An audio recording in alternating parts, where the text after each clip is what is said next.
안녕하세요. 현실주의자입니다. 지금 글로벌 증시가 하락을 시작했죠? 새로운 악재가 본격적으로 발현되고 있습니다. 이게 본격 하락장일까라는 의문이 생기는 거죠. 단기 반등 시에 하락을 좀 대비하는 액션이 필요해 보입니다. 그 이유를 설명드리겠습니다.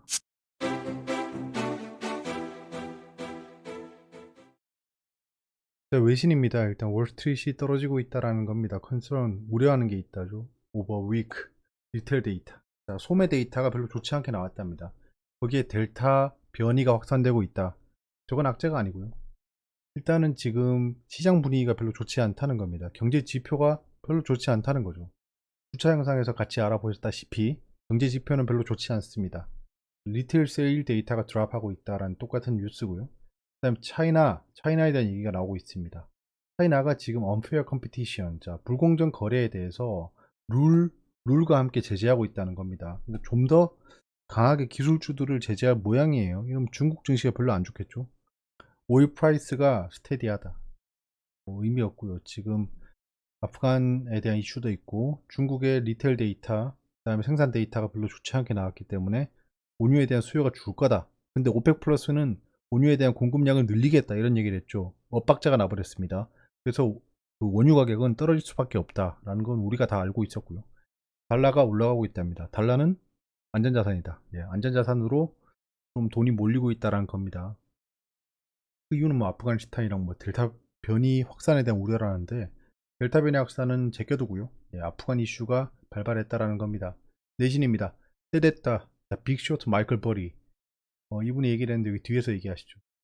딥노이드 코스닥 상장 첫날 30% 하한가. 외국인 기관 매도 폭탄이라고 합니다. 매도 폭탄으로 인해서 하한가를 갔다라는 프레임인데요. 저는 뭐 그렇게 생각하지 않습니다. 뭐 어느 종목이 어느 IPO 한 종목들이 첫날에 외국인 기관이 안 판 종목이 있나요? 외국인 기관이 매도 폭탄을 안 보인 종목이 있나요? 어떤 종목은 상한가를 갑니다. 그러니까 이런 건 이유가 될 수 없어요. 아무튼 뭐 딥노이드는 별로 안 좋네요. 지금 IPO 종목들이 분위기가 별로 안 좋아지고 있습니다. 그만큼 증시가 과열이 됐었다는 거겠죠.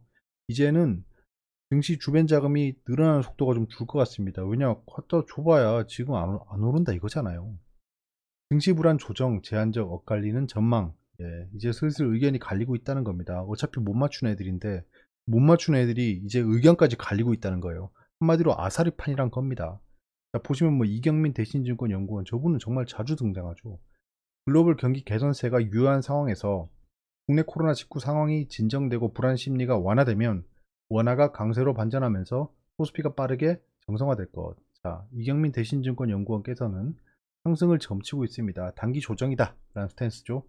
하이난 KB증권 연구원은 외국인 매도의 주요 배경은 블라블라 하면서 테이퍼링 경계감, 다음 달까지 계속 매도할 거다. 네, 하락에 베팅하고 있는 거죠.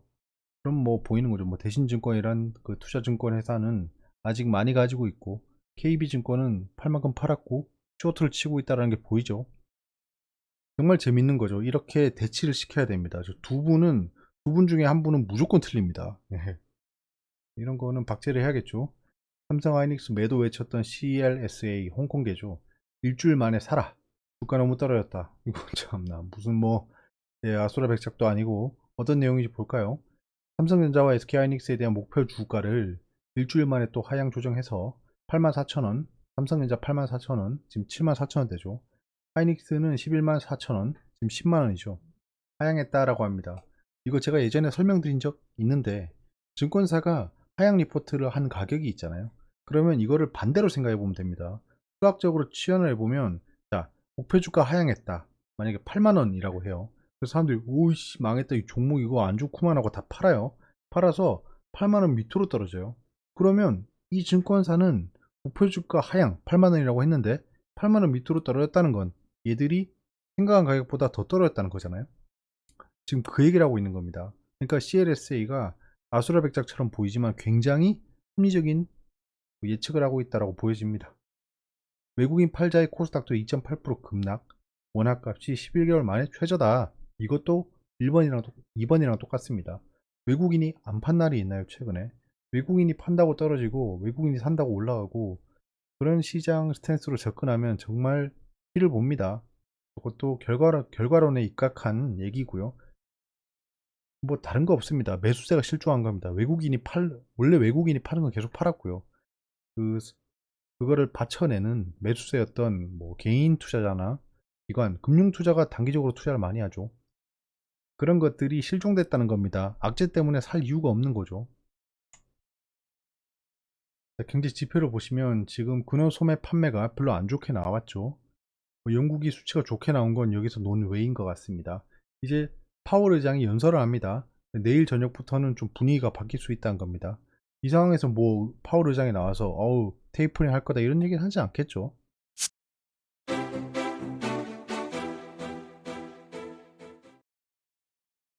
한국 증시가 지속 추락하고 있습니다.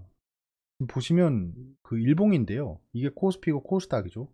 아주 매섭습니다. 지금 각도가 매서워졌어요. 자, 보시면 각도가 매섭다는 게 뭐냐 하면 자, 하락 각도가 이렇게 형성되어 있었죠. 근데 지금 하락 각도가 이렇게 바뀌었죠. 예, 각도가 가팔라졌다. 자, 각도가 가팔라졌다. 하락 각도가 가팔라지고 있다라는 게 좀 보입니다. 말씀드렸다시피 새로운 악재가 출현해서 매수세가 실종된 겁니다. 누가 더 팔고 덜 팔고 이런 거 아닌 것 같아요. 투자의 기준봉 한번 볼까요? 그럼 어떨까요? 지금 제가 투자의 기준봉 자 보시면 이게 제가 지금 2년 넘게 말씀드리고 있는 거죠. 이거는 만약에 누군가가 비슷하게 얘기하면요, 이건 정말 제 겁니다. 이건 정말 제 거예요.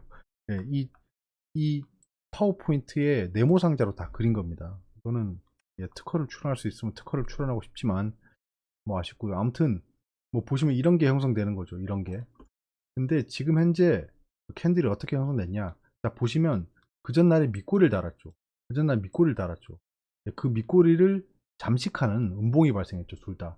이거는 아닙니다. 이거는 두 케이스 다 아니에요. 예, 아니다. 아니다. 정말 아니다. 지금 이제 첫 번째 캔들이 탄생한 겁니다. 밑꼬리가 짧죠. 예, 이렇게 됐고 그 다음날에 요 캔들이 나오면 아 케이스 1, 2 중에 해당할 수도 있겠구나라고 생각하는 겁니다. 저는 내일도 하락이라고 보고 있습니다. 이거 어쩔 수 없는 것 같아요. 예, 이거 뭐 반등한다고 바로 사는 건 정말 아닌 것 같습니다. 오를 수도 있겠죠. 예, 당연히 오를 수도 있는데 확률적으로 접근하는 겁니다. 지금 해외 증시는 지금 해외 증시 어떤가요? 빅스 변동성 지수가 급증하고 있죠. ETF 투자가 활발해지고 있습니다. 하락에 베팅하고 있고 지금 선물 시장에서 숏을 많이 하고 있다는 게 이 두 가지 지수로 보이는 겁니다. 그 다음에 미증시 하락 중이죠. 지금 이거보다 더 하락하고 있을 겁니다. 제가 영상을 만들기 시작한 게 2시간이 넘었으니까 아무튼 2시간 전 수치예요.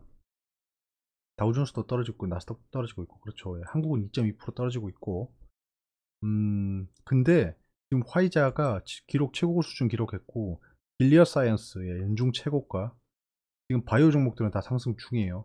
다 팔고 튀는데 바이오는 매수하고 있다. 요거는 한 번은 체크해 봐야 돼요. 저는 계속 바이오를 좋게 보고 있기 때문에 이게 확증 편향으로 이게 보이는 걸지도 모르겠지만 하지만 지금 거의 홍일점이지 않습니까?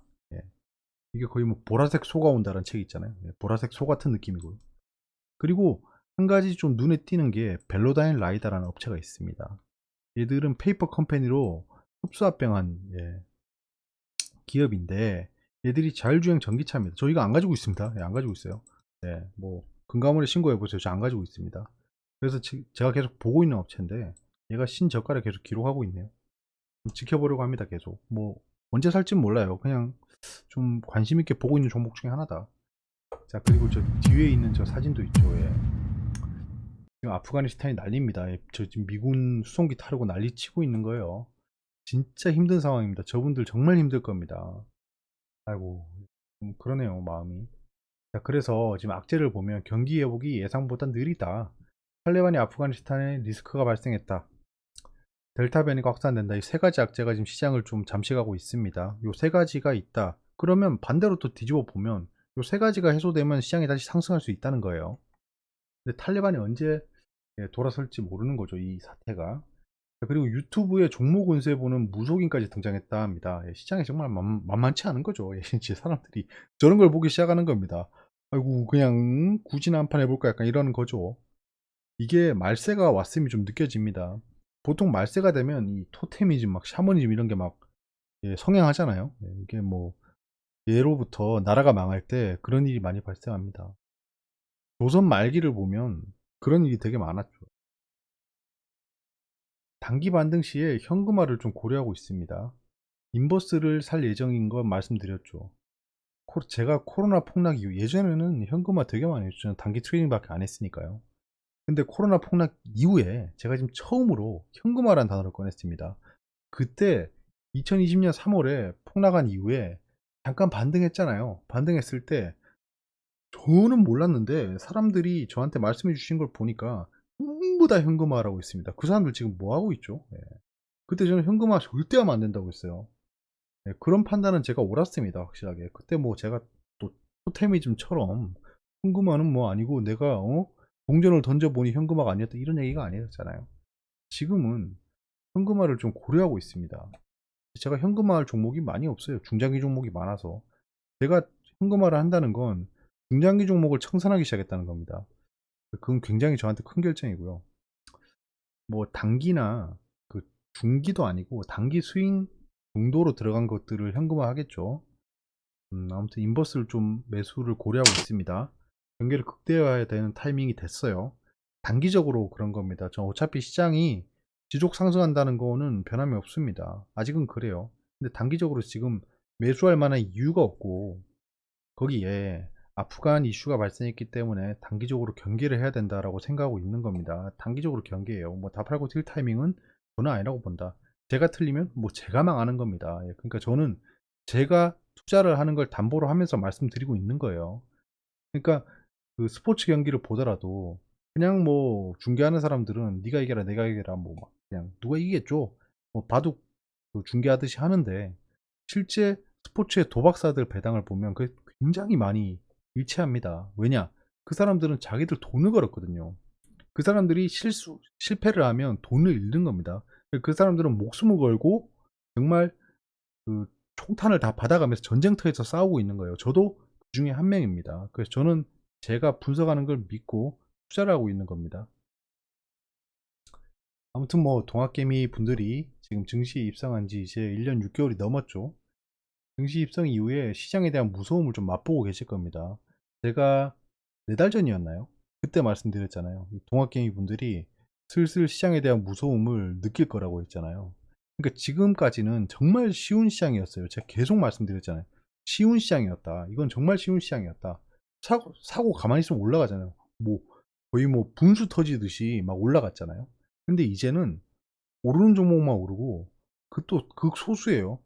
하락하는 종목들이 굉장히 많아집니다. 이렇게 되면 자기가 벌었던 거 이상으로 꼴 수밖에 없어요. 왜냐하면 100만 원에서 2배가 됐어요. 그럼 200만 원이 되잖아요. 근데 여기서 내가 지금 2배 먹었잖아요. 근데 50%만 떨어져도 본전인 겁니다.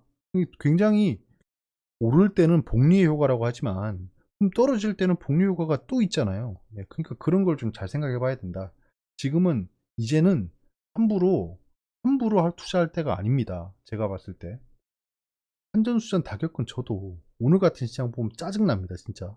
짜증이 막 솟구치더라고요. 근데 시장 경험이 별로 없는 분들이 이 상황을 보면 얼마나 진짜 힘들까요? 네, 그런 건 좀 느껴집니다. 뭐 도대체 어떻게 해야 될지 모를 거 아닙니까? 지금 우리나라만의 이슈로 보입니다. 이게 제가 지금 보고 있는 제 휴대폰 바탕화면의 인디케이터들이죠. 보면 여기 S&P 500 선물, 나스닥 100 선물입니다. 이 F라는 게 보이죠? 선물인데 5일 기준입니다. 5일 기준의 움직임인데 밑에가 한국 코스피 매핑 시켜놨죠. 나스닥에 매핑되는 코스닥입니다.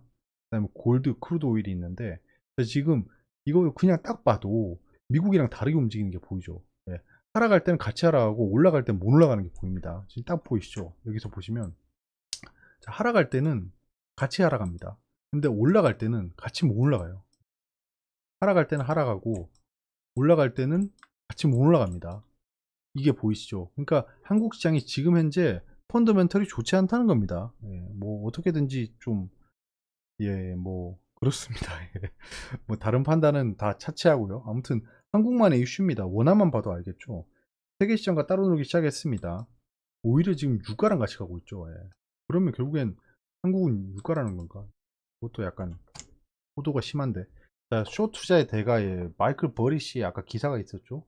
보시면 전기차 시장 대표주자인 테슬라 주가 하락에 많은 돈을 걸었다라고 하죠. 이게 후광 효과라는 게 있습니다. 후광 효과라는 게 있는데 이 마이클 버리시는 빅쇼트라는 영화는 좀 봤죠. 예. 제가 그 관련 영상도 올렸잖아요. 그래서 이분이 리먼 브로더스 사태 때 주택시장의 쇼트, 예, 쇼트라고 하면 공매도라고 하는데 공매도는 아닙니다. 하락에 투자를 하는 거죠. 그러니까 화재보험 같은 겁니다. 그때 간단하게 설명드렸는데 어떻게 집값 하락에 투자할 수 있죠? 라는 건데 이게 잘 생각해 보면 화재보험을 생각해 보세요. 화재보험을 생각해 보면 집이 불타면 돈을 받잖아요. 네, 집이 불타면 돈을 받잖아요. 그 보험 같은 거 내가 아프면 돈을 받잖아요. 그러니까 마이클 버리시도 그런 상품을 만든 거예요. 주가가 하락하면 돈을 받는 거예요. 그러니까 그때 당시에 집값 상승이 지속적으로 좀 다른 얘기구나 이거. 네, 뭐 다음에 얘기하고요. 아무튼 이 마이클 버리시가 그 테슬라에 주가 하락에 베팅을 했다라고 합니다. 내용을 보면 굉장히 비웃고 있어요. 여러분들 지금 뭐 아주 그냥 용비어 천가를 부르고 계시지만 지금을 즐겨라. 어차피 테슬라는 개폭 나갈 거다. 왜냐 얘들은 자기들의 실적이 올라가고 있는 게 아니고 규제를 이용하고 있는 거다. 규제는 뭐냐? 탄소 배출권. 예, 그것 때문입니다. 그래서 쇼트 투자를 했다는데 전 이분이 리먼 사태 이후에 무슨 성과가 있는지 모르겠습니다. 그런 상황에서 본인의 후광 효과를 믿고 지금 쇼트 투자를 하는 거예요. 이러면 돈을 번다고 이 사람이 하락한다고 얘기를 해버려서 하락해버리는 효과가 발생합니다. 이게 군중심리죠. 그런 게 좀 보입니다. 이런 거 보면 조금 좀 짜증납니다. 이게 인플루언서의 힘인 것 같아요. 제가 단기, 중기, 장기로 보고 있는 예, 테마입니다. 자, 크래프톤 단기 트레이딩 하고 있죠. 예, 제가 요런 거는 진짜 제가 그 IPO 관련 종목은 진짜 스터디를 많이 했습니다. 웬만하면 실패 안 하잖아요. 짧게 먹고 빠지고 짧게 먹고 빠지려다가 크래프톤이 더 좋아 보입니다라고 했습니다. 그래서 다시 매수를 고려하고 있다고 했는데 1차 매수는 좀 빨리 들어갔죠. 2차 매수 적절히 들어갔고 3차 매수 돌파로 들어갔죠. 돌파 후 지지 상승하고 있는데요. 정말 완벽한 기술적 흐름입니다. 그러니까 의심스럽긴 합니다. 얘들 왜 이러지? 라는 생각 듭니다. 그런 상황에서 보고 있고요. 하이브 보시면 이렇게 떨어졌다가 올라갔는데 이거는 하이브랑 움직임이 좀 달라 보인다라고 제가 판단 내렸잖아요. 예, 그 크래프톤 단기 트레이딩 지금 현재 홀딩하고 있고요. 여기서 근데 진짜 이렇게 떨어질 수 있습니다. 예, 이런 거는 잘 생각해 봐야겠죠. 저는 어차피 하락이 길어지면 그 감내하지는 않을 겁니다. 자, IPO 제가 삽질했는 거 다시 보여드릴게요. 자, 카카오뱅크 상승했죠. 그 다음에 하락할 때 제가 기다렸다가 저점이라고 매수했잖아요. 저는 정말 IPO 종목은 자신 있습니다. 자신 있는데 그래서 저점이라고 판단하고 들어갔습니다. 들어갔는데 여기서 잘못 잡고 팔고 다시 저점 잡았죠. 그 다음에 요 트랩 스윙에 당했습니다. 저 이거 정말 짜증나서 예, 이거는 어쩔 수 없습니다. 근데 다음에 또 이런 상황이 발생해서 또 당할 거예요. 네, 또 당할 겁니다. 요거를 안 당할 방법을 좀 고민해 봐야 되는데 왜냐면 이게 시간 지나고 보니까 야 바보 같은 게 여기서 팔았냐 바닥 잡아놓고 이렇게 생각하실 수 있지만 보시면 여기를 만약에 지지를 못했잖아요. 이렇게 떨어지는 가격입니다. 진짜 이렇게 떨어져요. 이렇게 떨어질 이 방향 없구나. 네. 이렇게 해서 이렇게 떨어질 수 있습니다. 진짜. 아까 그게 하이브 케이스잖아요. 그래서 하이브 케이스를 보고 요거는 여기 지지 못하면 진짜 폭락이다라고 생각해서 스탑로스를 걸어놨는데 스탑로스 되게 일찍 걸었죠. 예, 여기서 거는 게 아니고 여기서 걸었습니다. 여러분 생각해보면 여기서 스탑로스 걸면 정말 손해입니다. 요거는 좀 나중에 생각해보시면 좋을 것 같아요. 얘가 왜 여기서 스탑로스 걸었지? 약간 이런 거. 예, 이거 여기 지지하고 올라왔기 때문에 아마 떨어져도 여기서 이렇게 횡보할 겁니다. 그럼 저는 다시 여기 오면 생각해 볼 거예요. 그런 거. 시간이 너무 많이 지났다. 오늘 20분 넘겠네요. 휠라홀딩스가 폭락했죠. 휠라홀딩스가 실적 회복 지연 예상. 제 주력 포트 중에 하나가 휠라홀딩스잖아요. 이게 지금 시간이 지나서 매매 마크가 사라졌는데 저 여기 샀습니다. 여기 샀어요. 완전 바닥은 못 잡았지만 바닥은 잡았죠.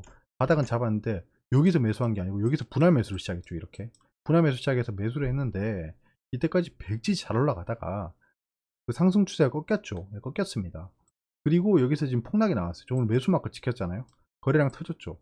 자, 휠라홀딩스가 실적 회복 지연 예상된다 라는 기사가 뜨면서 하락했습니다. 자, 보세요. 이 재밌는 현상입니다. 오늘 얘기할 게 많구나. 실적 발표 기간 리포트 이후에 폭락하는 상황이죠. 이런 재밌는 현상이 발생했는데요. 기사를 보시면 재밌어요. 휠라홀딩스 실적 회복 지연 예상 진다혜 씨란 기자입니다. 네, 진다혜 기자님입니다. 네, 이런 이름은 그냥 잘 봐야겠죠. 자, 기사를 보면 되게 재밌어요. 자, 휠라홀딩스는 뭐 증가한 뭐 그 실적 얘기했죠. 그다음에 매출에 대한 얘기를 하죠. 역신장했다. 글로벌 소비 회복에 힘입어 뭐 성장했다. 자, 서현정 하나금융투자 애널리스트까지 그 도입을 하죠. 힐러홀딩스는 글로벌 골프 산업 호황이 어쩌고저쩌고 높은 성장세를 기록했다고 밝혔다. 이게 기사 답니다. 물음표가 뜨지 않나요? 이거 진짜 아침 8시에 나온 기사예요. 하락 전에. 제목이 실적 회복 지연 예상이잖아요. 네, 실적 회복 지연 예상이란 기사인데 내용에 이 내용 이게 없습니다. 여기서는 제 추정입니다. 예, 추정인데 이거는 좀 목적이 있죠 기사가. 이거 수행을 제대로 못한 거죠. 아무튼 요런 현상이 있는데요. 그래서 셀 수 없이 많이 본 현상이죠 이런. 그래서 좀 기다렸습니다. 여기 하락한다고 바로 매수하는 짓은 하지 않습니다 저는. 하락하다가 근데 저 이거 솔직히 사실 줄 몰랐습니다. 사실 줄 모르고 매수로 걸어놨어요. 근데 제가 생각한 지지선에서 이 반등할 건 알고 있었어요. 근데 여기서 멈추긴 했는데 생각보다 일찍 샀죠. 보시면 모건 스탠리랑 JP 모건이 진짜 어금니 깨물고 매도하는 게 보이죠. 어금니 깨물고 매도합니다. 어금니 깨물고. 그래서 이거는 반등하기 힘들겠다는 생각을 했습니다. 그래서 제가 여기서 고민했습니다. 사실 여기서 고민해서 전량을 다 그냥 매도 처리할까라고 고민했는데 그냥 됐다라고 하고 추가 매수를 하자라고 생각하고 여기에 걸어놨는데 사질 줄은 몰랐어요. 사진에 당분간 행보할 것 같습니다. 이거 바로 반등하지 못할 거예요. 중장기적으로 좋을 거라고 봅니다. 의류 산업이 안 좋을까요? 그렇진 않을 거라고 봅니다. 그럼 나이키랑 F&F도 폭락했어야 되죠. 의류 산업 자체의 문제는 아니다. 뭐 신장 위구르의 뭐 목화 이런 문제가 아닙니다. 근데 신규 매수를 생각해 보면 그건 좀 아닌 것 같습니다. 그건 좀 물음표예요. 굳이 다른 섹터가 많은데 굳이 의류 섹터에 신규 매수로 들어오긴 좀 아닌 것 같습니다. 저는 어차피 저점을 잡았기 때문에 그 평단을 올리는 불타기라고 있지만 신규 매수는 좀 아닌 것 같습니다. 현재 뭐 이렇죠. 오늘 힐러홀딩스 추가 매수한 거 외에는 그냥 지켜봤습니다. 하나투어도 오늘 좀 크게 하락했는데 추가 매수하지 않았어요. 테슬라도 그렇고.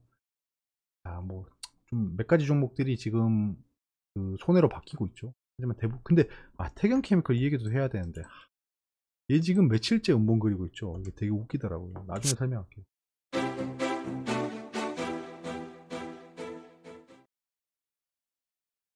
자, 미증시 하락 중이고요. 한국 MSCI 펀드 지수도 크게 하락하고 있죠. 원달러를 보시면 이제 원달러가 장난 아닙니다. 원달러가 장난 아니에요. 1,200원이 되면 아마 코스피는 2,900대에 와 있을 거고 코스닥은 800대에 와 있을 겁니다. 1,200원이 되면 이것도 닭달걀 문제입니다. 기사를 보면 뭐 원달러의 약세가 뭐 외국인의 뭐 그 외화 유출을 부추기고 있다 뭐 이러는데 닭달걀이죠. 외화 유출이 돼서 원화가 약세를 보이는 겁니다. 보일 수도 있고 원화가 약세를 보여서 외국인이 나가는 걸 수도 있어요. 닭달걀 문제죠. 전반적으로 다 하락 중입니다. 지금 현재 글로벌 경기가 별로 좋지 않다. 이건 저희가 주차해서 진단했던 거죠. 궁금한 게 있으면 댓글로 말씀해 주시고요. 오늘 얘기가 좀 길었습니다. 참 시장이 좀 힘들죠. 힘들다는 것을 저도 당연히 압니다. 저는 제3자 전지적 작가 시점으로 여러분들을 보고 있는 게 아닙니다. 전 여러분들하고 같이 옆에 서서 같이 가고 있는 투자자입니다. 같이 투자죠. 뭔 소리야. 아무튼 그런 상황이라 여러분들이 얼마나 짜증나고 힘들고 이런 걸 압니다. 뭐 저라고 뭐 다르겠습니까? 저도 뭐 그냥 투자 안 하면서 그냥 유튜브 방송이나 하면서 뭐 모르겠죠. 뭐 여기 뭐 흑산뱀이고요. 뭐 헤드앤숄더가 왔네. 뭐 상승 세경이 왔네. 뭐 이런 얘기하면서 하고 싶지만 그렇진 않잖아요. 저도 똑같이 여러분들하고 추구하는 목표가 같은 투자자입니다. 그래서 지금 현재 상황을 냉엄하게 지켜보고 있고요. 같이 한번 잘 헤쳐나가 보시죠.